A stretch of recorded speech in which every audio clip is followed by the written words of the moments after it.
Hello, this is Richard again. I've been receiving an enormous number of messages from so many people. It's been very heartening, and I thank you. Given the fact that I could only have weeks, I might have 6 months. It's unlikely. But a worst case scenario, only a matter of weeks to be on the planet. It makes every moment so much more precious. And we don't have time for trivia. So we've been having a living wake here at home here in Palmyra, in Mount Pleasant, in Perth, Australia. People coming, and there's been lots of tears and laughter and jokes and reminiscing and talking about the past and talking about the future. But it takes courage to show up in a place like this, because you don't know what you're going to, what do I say? And I've had many people come to me saying, I don't know what to say. A lot of other responses as well. And I thought that I might just talk about that for a couple of moments, let you know where I'm at and what I would love to hear from you. Sorry about my voice. Cancer has taken out half my voice box. Well, it's paralysed it, so I can't talk very well. The other night, my father was here, and he brought my uncle, and we were talking about reminiscing the past, really deep stuff. And then they got involved in some other subject about something would happen in some hotel, something irrelevant. And I said to them, you guys enjoy talking about that, but I don't have time to talk about trivia. I'm going to go over there and talk to this person about real stuff. And when you're ready to talk about the critical issues, then invite me back by all means. You've got 30 or 40 years to live. You can afford to spend whatever time you want anywhere, when it could be as little as 3 or 4 weeks. What's an hour worth if you know you won't see next month out? Really, what's an hour worth? We have a short list of people that I've put together that I'd love to see individually. It's a very short list. And others that I'd love to see in small groups. And in just over a week, we're going to close the doors, and whatever time I've got left will just be with the family, the most important people in the world to me. I basically handed over all finances, all power of attorney, my future. I don't own anything, not even really dealing in email or Skype or anything anymore. But the messages keep coming through. And all I really want is to hear from you in a truthful way. I understand the intent of many messages. There are people that are sending me just screeds of Bible verses or instructions on what miracle cures I should be following to investigate this clinic or that around the world. There's others that are preaching at me saying I need to repent. I've had people telling me that I brought it on myself because of my wicked ways. It's my punishment. There's a whole range. But in general, I understand why so many people want to give me encouragement, and even if it's just Bible verses to give me encouragement. What you probably wouldn't know is that I've had a 20-year intense search for God. I have had a journey of intense search. And, we all have our own journeys. And this is not the time to try and convert my heathen soul. I don't believe it's that heathen, actually. My family, at least, is telling me it's not heathen. This is not the time that you have the last chance. I've had people pleading, please, please say these words so that you end up in heaven before it's too late. I appreciate the intent. I appreciate you wanting to do the best for me. But what I actually want is something else.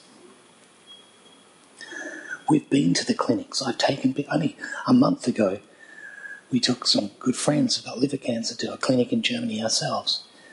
We've had health issues in our own family. I am very familiar with all of that. We don't need advice. I appreciate you giving it to me. We don't need advice. If you wish to pray for me, please do. I accept that with absolute thanks and openness. But I'm not going to go to some temple for prayer in the US or run around the world looking for some miracle cure.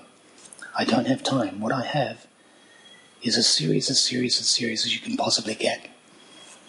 The chances of me surviving this is remote, so remote, that I've chosen to spend what time I have with a family.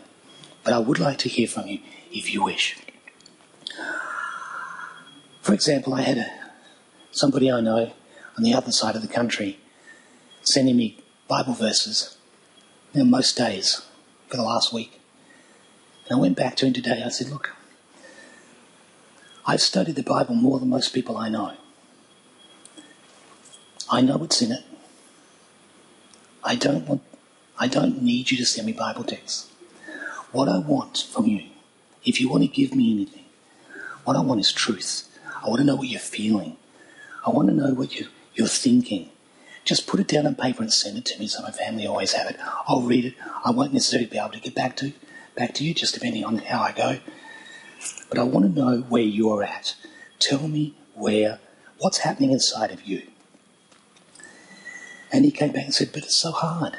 And I thanked him for the first piece of truthful communication we've ever had. It's so hard. Yes, it's so hard. But now's not the time for masks. If you wish to communicate, tell me how you feel. That would be the greatest gift. I appreciate your prayers. I appreciate your advice. But the truth is, I have a sense that I think my time is up. I don't want to leave. I'd do nearly anything to try and stay here. But I think my time's up. I'm totally at peace. I have no fear of death. It seems to me that this is my destiny. Maybe it is, maybe it isn't. We won't know. So communication's got to be real. If you could choose how to die, I can't think of any better way to do that than what's happening. I'm glad I didn't get taken out suddenly. The last week and a half has been it's the best of times and the worst of times, as Charles Dickens wrote in Tale of Two Cities. But in many ways it's been the highlight of my life. The communication we're having with people is just incredible. And I am very lucky to have this time to make peace with those I want to make peace with, to finalise and have closure and no regrets, and review my life, talk about it with other people. And this is just a process, it's a transition. There is no crisis. I'm not happy about going. I hope I'm going to be missed. But it's okay. It's okay. Whatever time I've got, I'll use it to communicate with those that I love. So, really only want to be with people now that accept me for who I am without wanting to change me.